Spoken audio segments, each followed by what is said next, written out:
Et c'est l'heure du journal des médias de Julien Pichenet. Et avant toute chose, bien sûr, on commence avec les chiffres du week-end à retenir côté audience. Julien. Alors, le carton du week-end, c'est bien évidemment le concert des Enfoirés 2024 à l'occasion des 35 ans.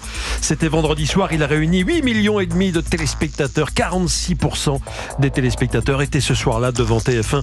C'est la meilleure audience depuis 3 ans pour les Enfoirés. Il faut dire que c'était très très beau, très réussi. Ça faisait longtemps que j'avais pas vu un aussi beau concert des Enfoirés, franchement. Ouais, effectivement. Et le lendemain, samedi soir, The Voice a fait un bon score avec une avance de 700 000 téléspectateurs sur 100% logique de Cyril Ferraud. 3,8 millions pour TF1, 3,2 millions pour France 2.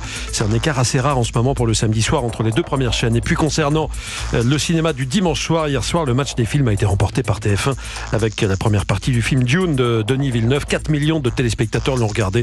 Il faut dire que c'était sa première diff en clair. Il y avait du monde aussi sur France 2 pour Le Sens de la Fête qui celui-ci a été déjà multi-diffusé. 3,3 millions pour le film avec Jean-Pierre Bacri. Quand même, c'est énorme. Europe 1, le journal des médias. Et puis après, Danse avec les stars. Voici Danse avec les stars d'Internet. Alors, qu'est-ce que c'est ? Effectivement, ça commence samedi prochain. Ce sera en direct sur Twitch et sur la plateforme gratuite TF1+. Alors, ce ne sera pas présenté cette fois par Camille Combal, mais par l'influenceur Michou, qui avait atteint les demi-finales de Dals en 2021. Alors, les participants seront tous des influenceurs et des créateurs de contenu, comme on dit. La compétition sera donc ici interdite à tous ceux qui ont moins d'1 million de followers sur leurs réseaux sociaux. Parmi eux, il y aura notamment Domingo, animateur sur Twitch, qu'on avait reçu dans Culture Média, c'était fin novembre. Le groupe TF1 cherche évidemment ici à attirer un jeune public vers sa nouvelle plateforme TF1+. Et aussi, selon le patron Rodolphe Belmer, le directeur général même de TF1, a installé le groupe dans l'ère digitale. Et puis dans une interview au Parisien, le directeur de l'information du groupe France Télévisions défend l'émission Complément d'enquête et annonce la couleur pour les JO. Alors pour Alexandre Carra, il s'agit tout d'abord, Complément d'enquête, de la dernière émission d'investigation à la télévision, d'où son importance selon lui. Par ailleurs, il n'est pas étonné par les critiques. Ça ne plaît jamais aux personnes concernées, dit-il, avant de confirmer une trêve dans les reportages sur les personnalités politiques jusqu'à début juin, date des élections européennes. Par ailleurs, Alexandre Carra a signalé que les titulaires des JT de 13h et de 20h ne prendront pas de vacances cet été. Désolé, Jeux Olympiques obligent. Pendant les Jeux, tous les jours, télématin, le JT de 13h et celui de 20h seront présentés en direct d'un studio spécialement installé sur le toit du Musée de l'Homme au Trocadéro, donc face à la Tour Eiffel. Et puis ce week-end, on a vu aussi les premières images du Juste Prix version M6. Et ça y est, la bande-annonce circule. On est à une semaine pile du grand retour de ce jeu. Arrivé en France il y a 36 ans sur TF1. Cette fois, ce sera donc sur M6 avec Éric Antoine. Bon, est-ce que vous êtes bon sur tous les prix ? Vous savez estimer qu'une seule façon de le savoir, venir jouer avec nous. Éric Antoine que l'on recevra cette semaine dans Culture Média. C'est Vincent Piguet, dit la Pig, le spécialiste des chenilles, vu aussi dans la France, un incroyable talent qui assurera la voix off. On le verra aussi à l'écran. Ça vous fait déjà rire, Anissa.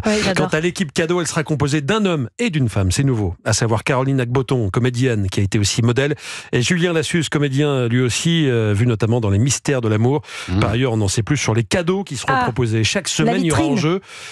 Dans la vitrine, il y aura pas mal de choses. Soit une voiture, soit un gros voyage, soit du mobilier, soit du matériel high-tech. Vitrine qui ne sera que le vendredi, c'est ça la différence aussi. On revient en fait à la tradition où la vitrine était en fin de semaine. D'accord. Il faudra essayer de l'estimer. Il faudra estimer la vitrine le vendredi. Tant qu'il y a le tyrolien, bien sûr. Tout va bien.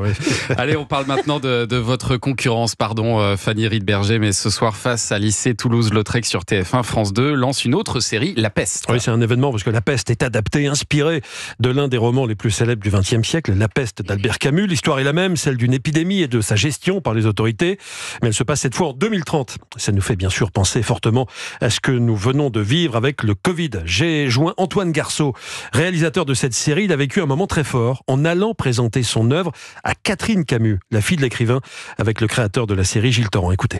Nous sommes descendus à Lourmarin, dans la maison d'Albert Camus, et nous avons projeté à Catherine Camus les 4 épisodes, et on a regardé en direct ces 4 épisodes avec elle, dans le bureau d'Albert Camus, donc on sentait sa présence là qui irradiait dans la pièce. Et donc moi, évidemment, et Gilles et moi, nous étions un peu tendus en attendant son verdict. On a regardé les 2 premiers épisodes, on a fait une petite pause, on n'a pas tellement bavardé, puis on a regardé les 2 derniers.